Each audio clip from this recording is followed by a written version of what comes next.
দেখছেন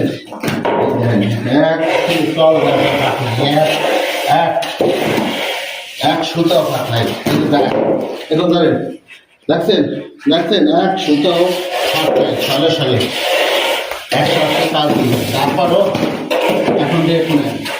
এই সপ্তাহ আগে আমরা করতাম 10 টাকা, এখন লেগেছে 5 টাকা। দুধের দিকে কোনো কাজই নেই, কাজ নাই বললেই চলে। বাবা আছে তার রেট নাই, রেট কম, একবারে রেট কম পানির দাম। এখন নতুন আসবেন আজকে আগের মতো হায়ার কথা হ্যাঁ ঠিক আছে। দেখছেন কাজ কাজ এক সুতাও এই দেখেন এই দেখছেন এই যে সুতাও 100 সুতা।